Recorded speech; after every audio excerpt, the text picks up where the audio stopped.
देवी अहिल्या विश्वविद्यालय के खंडवा रोड स्थित परिसर में बने लॉ विभाग के विद्यार्थियों ने इसी माह की 3 तारीख से विभाग की विभागाध्यक्ष डॉक्टर अर्चना राका को पद से हटाने की मांग को लेकर मैदान पकड़ रखा है।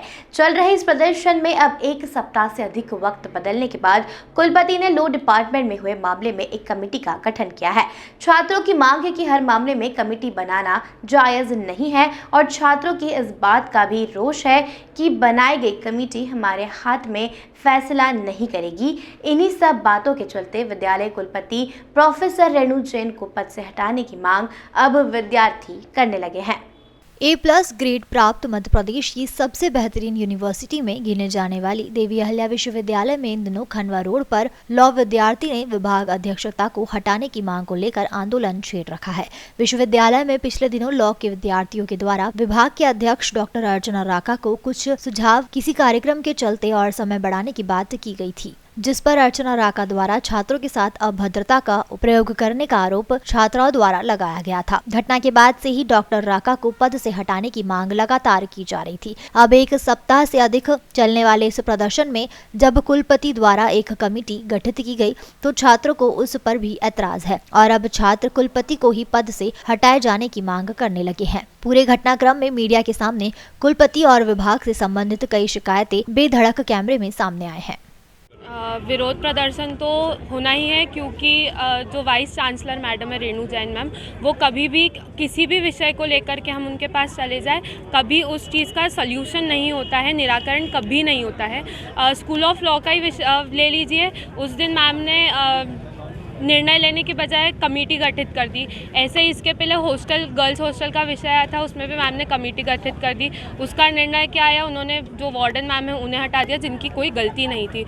इसके अलावा जो हम DAVV का जो RNT मार्ग वाला कैंपस है वहाँ पे चले जाए, हमें कभी भी वहाँ पे मार्कशीट नहीं मिलती है। वहाँ पे जो अधिकारी सर वगैरह बैठते हैं मार्कशीट्स के लिए या रिवैल्यूशन वगैरह के, हमें वो चीज़ कभी टाइम पे नहीं होती है। बच्चे इधर से उधर भटकते रहते हैं। उसके बाद में जो DAVV की एक सेंटर होता है जो हर शहर में होना चाहिए, वो कहीं पर भी नहीं है। सिर्फ बिल पास हो जाते हैं और हम लोग विरोध में बैठे हैं। विरोध प्रदर्शन चल रहा है 3 तारीख से, आज हो गई है विरोध प्रदर्शन चल रहा है 3 तारीख से, आज हो गई है 13 तारीख। टोटल 11 दिन हो चुके हैं इस चीज़ को चलते हुए। अभी तक कोई निराकरण नहीं आया है, सिर्फ बोला गया है कमेटी बिठाई है।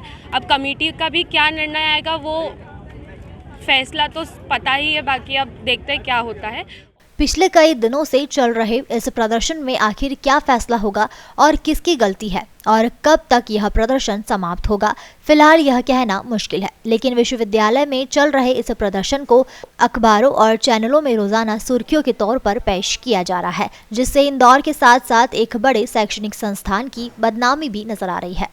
आज का हमारा प्रदर्शन हमारा पूरी तरीके से VC मैडम, हमारी जो vice chancellor Renu Jain madam है, उन पे केंद्रित है, क्योंकि ये बात अब हाथ से बाहर निकल चुकी है हमारी। और मैडम, हमारा रांका मैडम की जितनी कंप्लेंट्स हम उनके पास लेके जा चुके हैं, सारी जेन्युइन कंप्लेंट्स है, एक भी उसमें झूठ नहीं है। पर VC मैडम उसके खिलाफ कोई एक्शन लेने को तैयार नहीं है। हमको आके कह गई कि कोई बात नहीं, गलती होगी, मैडम को माफ़ कर दो। हमें 20 HOD के सामने बस मैडम ने इतना, उनका सोल्यूशन था कि गलती होगी, माफ़ कर दो। हम ज़्यादा जिद पड़ रहे तो मैडम ने बोला कि मैं कमेटी बना दूंगी और चार लोगों की कमेटी का गठन कर दिया। ये हमेशा समितियां क्यों बनाई दी जाती है? हमें कभी भी एक्चुअल रियल एक्शन देखने को कभी भी नहीं मिलता है। मैडम की तरफ से बस एक समिति दे दी जाती है हमारे हाथ में कि आप ये समिति मान लो, ये 4 लोगों का, जिसका कभी कोई निष्कर्ष नहीं आया है, कोई निर्णय नहीं आया है। कोई निर्णय उनका कभी ऐसा होता ही नहीं कि बायस ना हो, हमेशा उनका यूनिवर्सिटी की तरफ ही झुकाव रहता है। हमारी बच्चों का जैसे पक्ष लेने के लिए आज कोई भी खड़ा ही नहीं है। हम चिल्ला चिल्ला के रोड पे खड़े हैं, 4 दिन से हम लोग यहाँ बैठे हैं, हमारी कोई बात सुनने नहीं आया। VC मैडम आई, हमको बोली सॉरी ले लो,